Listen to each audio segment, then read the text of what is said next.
عید کی نماز کا طریقہ کہ سب سے پہلے ہم کھڑے ہو گئے صف میں، جب کھڑے ہو گئے تو اب نیت کی 2 رکعت نماز عید الفطر 7-6 زائد واجب تکبیروں کے پیچھے اس امام کے بندگی خاص اللہ تعالیٰ کی منہ طرف کعبہ شریف اللہ اکبر، کانوں تک ہاتھوں کو اٹھایا اور ہاتھ باندھ لیے ناف کے نیچے۔ اب سارے ثنا پڑھیں گے، امام صاحب بھی ثنا پڑھیں گے، مقتدی حضرات بھی ثنا پڑھیں گے۔ ثنا پڑھ لی، اب ثنا پڑھنے کے بعد یہاں پہ 3 تکبیریں ہوں گی، اللہ اکبر، کانوں تک ہاتھوں کو اٹھا کے چھوڑ دیں گے۔ پھر دوسری تکبیر ہوگی اللہ اکبر، کانوں تک ہاتھوں کو اٹھا کر چھوڑ دیں گے۔ پھر تیسری تکبیر ہوگی اللہ اکبر، کانوں تک ہاتھوں کو اٹھا کر باندھ لیں گے۔ اب یہ تیسری تکبیر میں ہاتھوں کو باندھ لیا، اب مقتدی حضرات چپ کر جائیں گے اور امام دل میں پڑھے گا اعوذ باللہ من الشیطان الرجیم بسم اللہ الرحمن الرحیم۔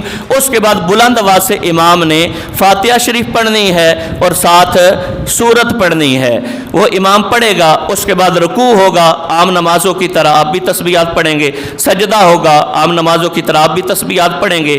2 سجدے ہونے کے بعد پھر دوسری رکعت کے لیے کھڑے ہو جائیں گے۔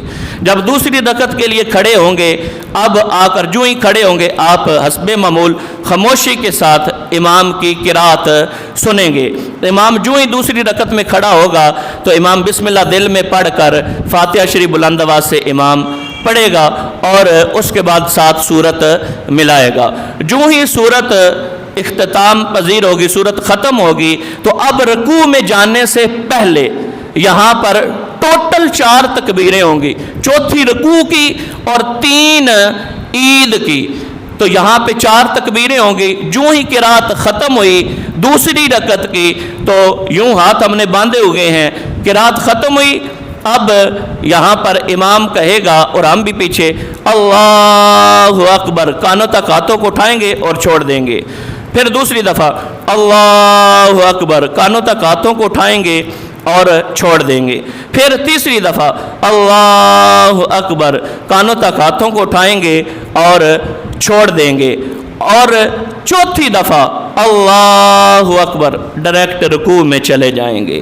3 تکبیروں میں دوسری رکعت کے اندر رکوع میں جانے سے پہلے 3 تکبیروں میں کانوں تک ہاتھوں کو اٹھا کر چھوڑا جائے گا اور چوتھی تکبیر اللہ اکبر کر کے وہ رکوع والی ہے تو رکوع میں چلے جائیں گے۔ اس کے بعد جیسے دوسری نمازیں ہیں ویسے یہ بھی ہوگی، پوری رکعت مکمل ہوگی، رکوع ہوگا، سجدہ ہوگا، پھر التحیات یوم یقوم الحساب تک پڑھ کے سلام پھیر دیا جائے گا اور اس کے بعد پھر خطیب امام وہ ممبر پر آئیں گے اور آ کر 2 خطبے ارشاد فرمائیں گے اور آپ خاموشی کے ساتھ توجہ کے ساتھ ان خطبوں کو سنیں گے۔ وہ پڑھنے خطبے سنت ہیں، ان کو سننا واجب ہے، اس وقت خاموش رہنا ضروری ہے۔